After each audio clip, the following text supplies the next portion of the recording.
Sí, sí. Bueno, en principio me parece que Ray Bradbury es como una persona muy asistida en la ciencia ficción, teniendo en cuenta que a veces dicen, después de él no se hizo más ciencia ficción, digamos. No, ¿quién dijo eso? Eso es una burrada. Bueno, a Eso, ver, explícame. eso es una estupidez, Mónica. ¿Quién dijo eso? Bueno, en general se dice eso, ¿no? ¿O No, no? no, no, no, no, jamás, no. Bueno, No, eso es digo, una. Incluso es un autor muy poco. Es un autor muy. Tiene una relación. Él tiene el problema de que hacia adentro de la ciencia ficción no lo quieren, ajá, porque es una ciencia ficción muy poco rigurosa, incluso eh, se le considera como un autor más de fantasía. Él ajá, sufrió siempre porque los literatos lo categorizaban como un escritor de ciencia ficción, y por el otro lado, dentro de la ciencia ficción, era un poco como este referente del cual todo mundo, por lo menos la generación posterior a él, se quisieron alejar. Eh, entonces él tenía esta cosa como que no era ni de aquí ni de allá. No, yo no creo, yo lo que creo es que, yo lo que creo es que es un gran cuentista. Hace unos días, se me fue Carlos, el de Torreón, mi amigo, eh, ay, el de la marrana rosa, el de la marrana los negra, Velázquez, Carlos Velázquez, hablaba de Bukowski y sí, decía, porque bueno, también coinciden los centenarios, por lo sí, visto exacto. nacieron con semanas de diferencia, con días de diferencia, y él decía que me parece muy pertinente. Carlos Velázquez decía que solo hay eh, dos literaturas, buena y mala literatura. Y Ray Bradbury lo que hace es que escribe buena literatura. Buena Ahora, literatura porque es un cuentista brillante. Entonces, él puede situar, y a mi ver, tiene tres fortalezas muy importantes. Una, es heredero de una tradición de cuento norteamericano que es muy vigorosa, que empieza con Edgar Allan Poe, y luego siguió con Ambrose Bierce y con H.P. Lovecraft. Luego llega él, en el siglo XX llega, bueno, Lovecraft también en el siglo XX, pero digamos, eh, y luego culmina con Stephen King. Entonces, es una literatura que por supuesto, echa mano del elemento estrambótico, de lo fantástico, de lo inusual y también de lo grotesco y de lo horroroso. Bradbury tiene varios cuentos de horror, también policíacos, por ejemplo, pero es de tal nivel que no importa, o sea, que es buena literatura. Y al mismo tiempo es una literatura del asombro. O sea, y cuando hablo de esto, también podría entrar en el cajón de la literatura juvenil, aunque él no se proponía, voy a hacer un libro de ciencia ficción, o voy a hacer un libro de juvenil, o voy a hacer un libro de aventuras, él simplemente escribía. Y es una literatura, él siempre vio el mundo con los ojos del niño que era a los 8 años. Por eso esta fascinación es un mundo, y por eso cuando al leerlo, su prosa revela que todo le asombra, que para él el mundo es una fuente inagotable de asombro y de aventuras. Y puede tener el mismo, o le produce el mismo asombro un terreno baldío que una máquina del tiempo para cazar dinosaurios. En ambos lugares puede encontrar lo maravilloso y lo mágico. ahora ves, tú vas a hablar exactamente de él como cuentista, vas a hablar que él veía la literatura con los ojos de niño que tenía a los 8 años.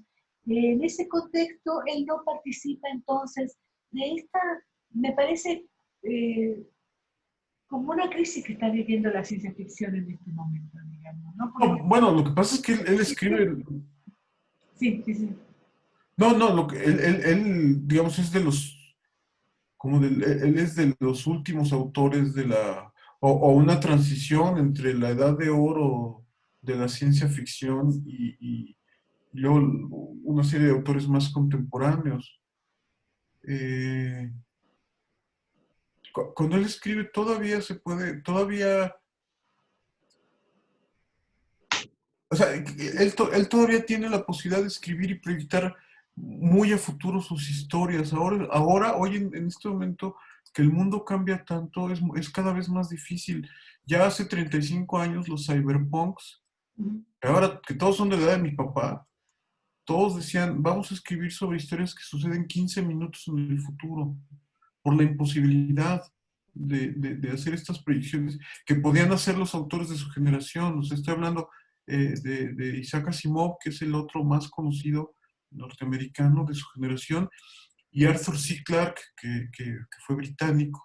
Ellos eran, ellos eran más o menos ellos son más o menos de la misma generación, un poco más joven, y que ya tiene una ruptura con ellos en más de un sentido, es Philip K. Dick. Pero digamos que todavía son y bueno, había otros que no son tan famosos fuera del gueto de la ciencia ficción. Eh, Pienso en Robert Heinlein, por ejemplo. Pero, pero pensar en Ray Bradbury y decir, he aquí un autor de ciencia ficción, siento que es injusto con él, porque Ajá. su registro es muy amplio. Es Ujú. decir, Fahrenheit 451, su novela más conocida, más leída, sí, efectivamente es una distopía. Y Crónicas Marcianas, que él consideraba que Fahrenheit sí era ciencia ficción y Crónicas no, y Crónicas que en realidad es un fix-up, es decir, es una novela compuesta por cuentos.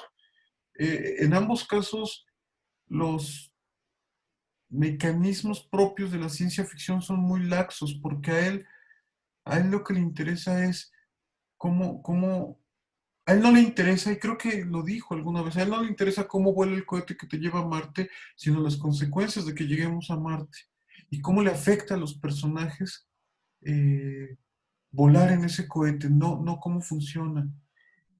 Y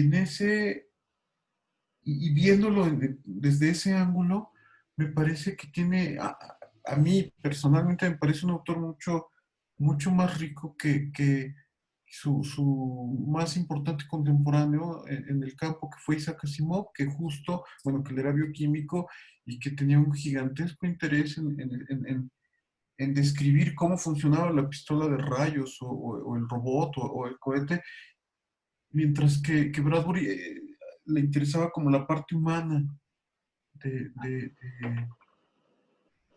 alrededor de estos inventos. Él decía, escribo ciencia ficción porque en este momento no hay nada más que escribir, en el sentido de que nunca habíamos sido una sociedad tan dependiente de la ciencia y la tecnología y al mismo tiempo tan ignorante sobre ellas. Ujú.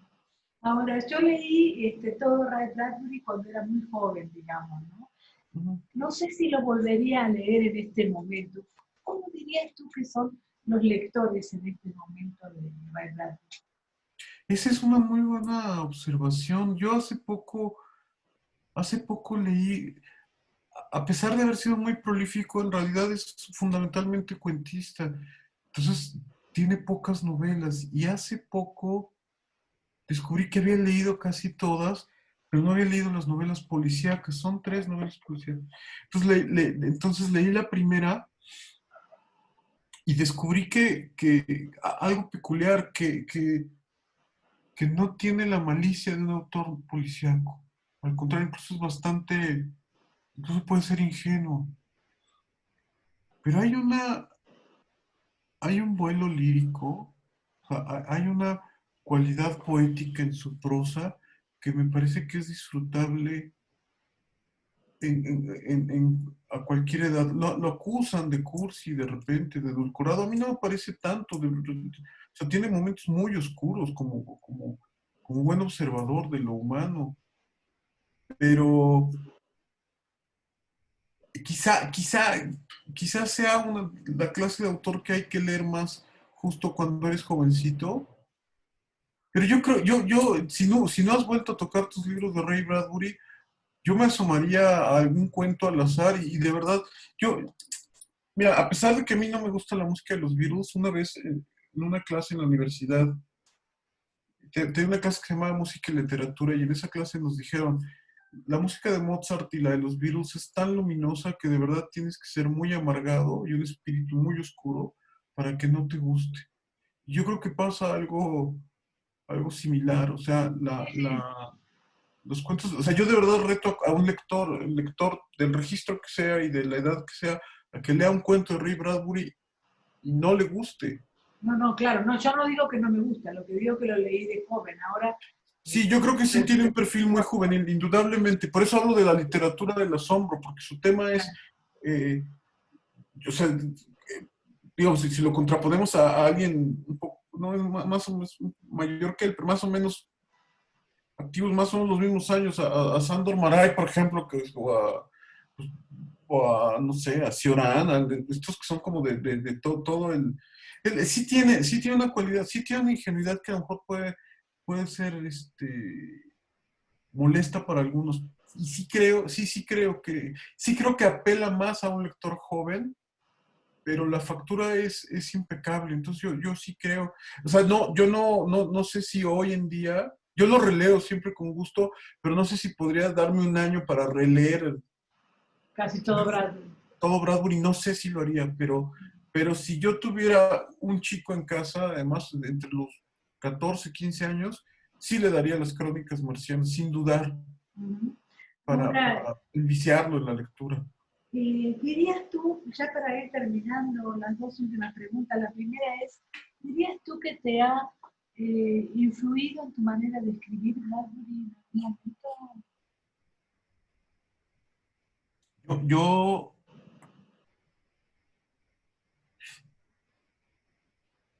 sí, es decir, sobre todo esta cosa que era la tercera cualidad que ya no mencioné hace rato. Él fue de él desde niño estaba enamorado de los cómics y del cine. Mm, Y es de los primeros autores, literatos, pues, yo creo que en el mundo, que logra como conciliar como reconocer el valor cultural de los cómics. O sea, cuando él siendo él muy joven, o sea, siendo apenas,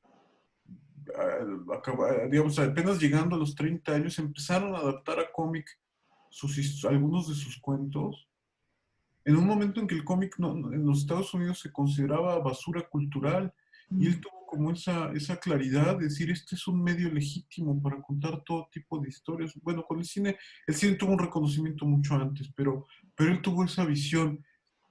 O sea que Quizá, fue como un guía en ese sentido también. digamos que a mí me parece muy valioso cómo él pudo valorar a los cómics como culturas sin adjetivos. Y eso sí, sí, claro que, que lo tengo y también tengo muy presente su capacidad,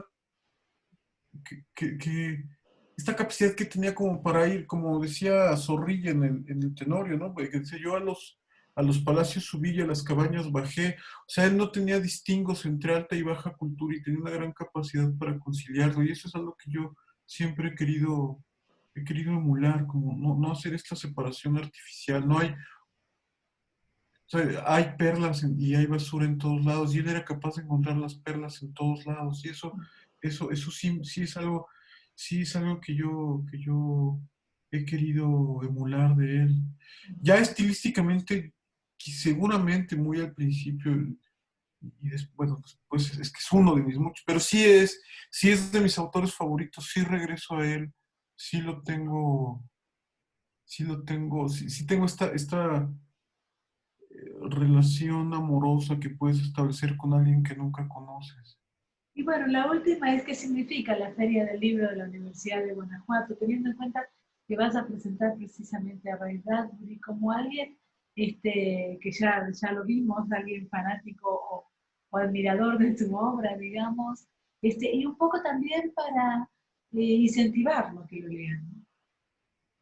Pues es un honor en la Feria del Libro, que entiendo que es la feria, corrígeme, pero creo que es la feria, si estoy equivocado, la feria del libro más antigua que hay en este Sí, país. sí, es así. Y eso es un honor, porque además, bueno, con toda la tradición de la feria de la Universidad de Guanajuato, mi autor mexicano muerto favorito es Ibargüengoitia, que es guanajuatense. Claro, Entonces, es un espacio muy importante.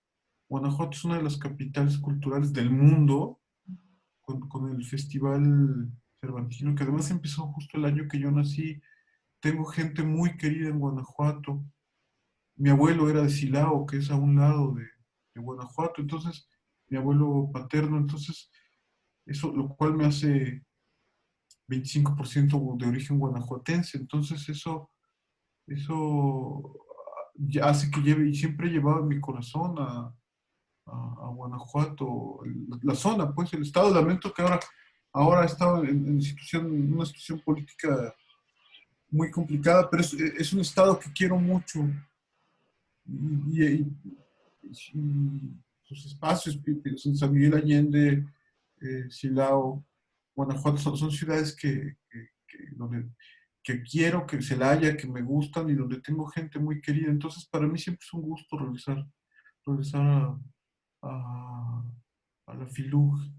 Es un espacio, digamos que contrapuesta como a lo grandioso de la FIL de Guadalajara. La FILUG es como este espacio como más íntimo y más como de una relación, por la misma naturaleza, pues como una relación más estrecha con los asistentes. No es lo estresante, desde luego, tampoco. Entonces, y además el escenario incomparable de las ciudades, que ahora, bueno, será a distancia, pero es un lugar que llevo en el corazón, Guanajuato. muchísimas gracias, ¿eh? Un abrazo Gracias, enorme. Gracias gracias, a ti. Mónica, muchas gracias. Te Gracias. agradezco. Gracias.